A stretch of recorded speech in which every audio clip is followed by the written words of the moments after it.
저도 상담을 좀 하지만 대부분의 투자자분들이 주제 파악을 못해. 주제 파악이라는 게 돈도 없는데 네가 분수를 알아 이런 의미가 아니에요. 어쨌든 내가 뭔가를 꾸준히 하려고 한다면 그 안에서 최선의 방법을 찾는 게 낫지 않을까. 안녕하세요, 황금대지입니다. 안녕하십니까, 임정원입니다. 대표님, 요즘 같은 시기는 부동산 잘못하다가 망한다던데 아직도 건물 짓고 계신가요? 아직도? 너 아직도 그거 아니?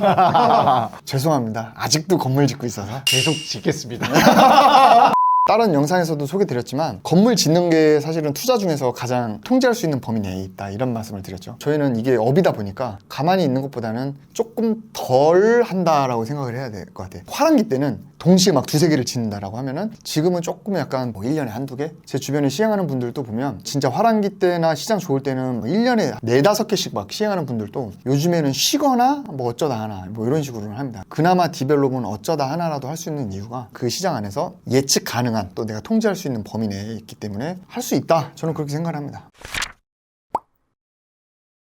좋은 매물이라는 거는 항상 있었어요. 근데 그게 쌌냐 비쌌냐 그거의 문제지 싸게 사느냐 비싸게 사느냐는 타이밍의 문제인데 어차피 장기 보유할 거고 장기 보유를 해야 사실은 큰 돈이 되는 거거든요. 근데 그런 측면에서는 지금 매수하기에는 사실은 더 좋은 컨디션이죠. 방금 말씀하신 대로 좋은 매물이 싸게 나오는 시기가 진짜 이 10년 사이클 중에 한 1, 2년밖에 없어요. 그조차도 완전 매수 우위에서 매물 협상을 할 수 있는 그런 시기가 없죠. 우리 상승기 때는 그냥 그날 결정 안 하면 매물이 없어지거나 그 계약 자리에서도 막 매매가를 더 올리거나 그렇죠. 그랬잖아요. 예를 들면 뭐 100억이 나왔다라고 하면 뭐 95억에 한번 사볼게요 하면 오히려 이제 그쪽에서 막 팔까 말까 막 그 정도로 맞아. 우리가 조금 더 싸게 내고를 해서 살 수 있는 시장이니까 괜찮은 것 같습니다.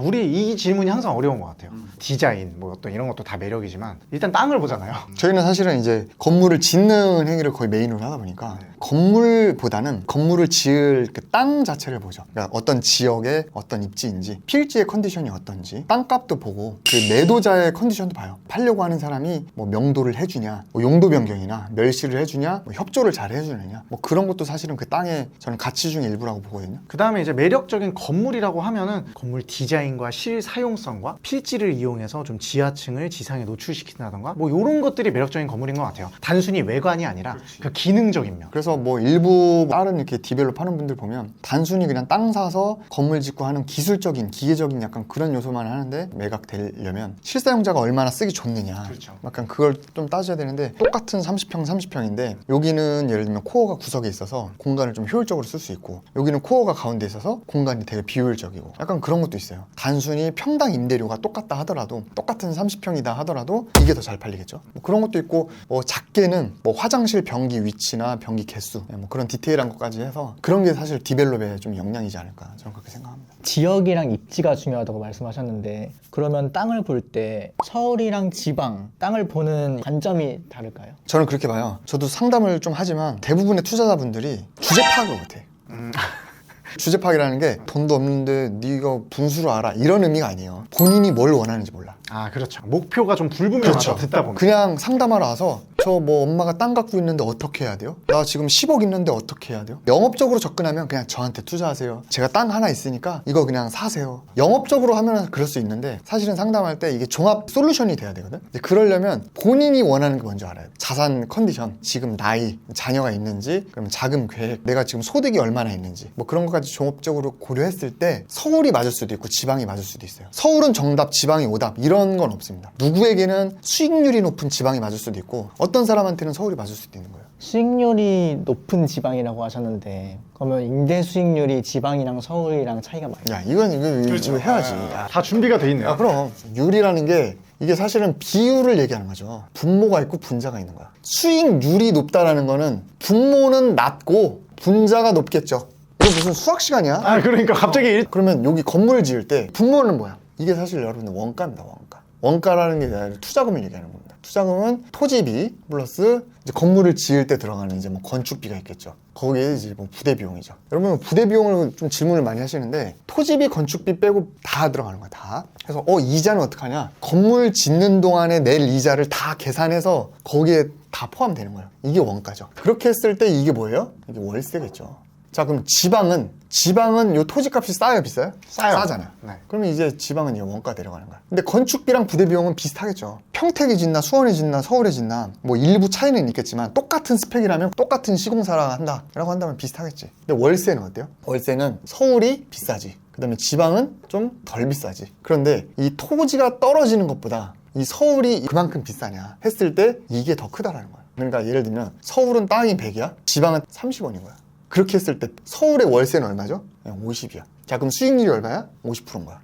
근데 지방은 땅값이 30인데 월세가 어떻게 돼요? 월세도 뭐 한 30이요. 월세도 한 30 되는 거야. 그러니까 이거보다는 낮겠지. 근데 이게 낮은 폭이 더 커. 그러면은 30 투자했는데 30이 나오는 거야. 그러니까 100%인 거야.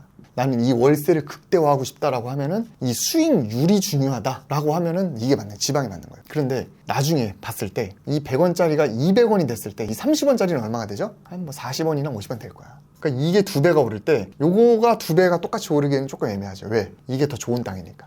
그래서 나는 당장의 수익률보다는 향후의 미래 가치가 더 중요하다라고 하면은 수익률이 좀 낮은 데를 가더라도 좀 자산 가치가 높은데 그게 사람마다 다르다는 거야. 사람마다.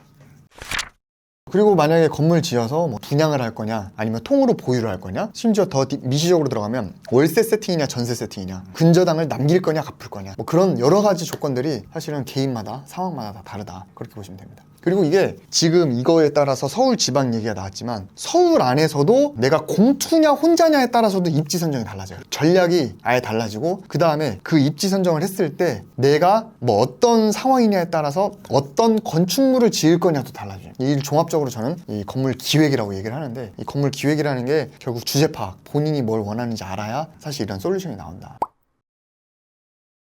고려는 하는데 전 그렇게 봅니다. 세금이랑 정책은 미시적인 핸디캡이 아닌 것 같아요. 대한민국 국민이라면 다 적용받는 거죠. 뭐 미국 부동산이나 일본 부동산을 할 거다, 핸디캡을 아예 벗어날 거다라고 하면은 뭐 그건 오케이. 근데 어차피 한국에서 투자할 거다라고 하면 지금 이 시장이라는 게 게임의 룰이라고 받아들이고 이 안에서 그냥 최선을 다하는 게 맞지 않을까. 물론 고려는 하고 거기에 맞게 전략은 짜되 그것 때문에 뭐 크게 뭐 지금은 세금이 비싸니까 안 할래 뭐 이렇게 극단적으로 간다는 얘기는 아니죠. 그렇죠. 근데 이거는 꼭 투자뿐만이 아니고 사업도 마찬가지예요. 크게 보면 인생이 마찬가지잖아. 내가 하다가 뭔가 좀 핸디캡이 있거나 뭔가 이렇게 제어가 들어왔을 때 무조건 포기하거나 그냥 비켜가는 것보다 물론 이제 비켜가는 게 전략일 수도 있어요. 어쨌든 내가 뭔가를 꾸준히 하려고 한다면 그 안에서 최선의 방법을 찾는 게 낫지 않을까.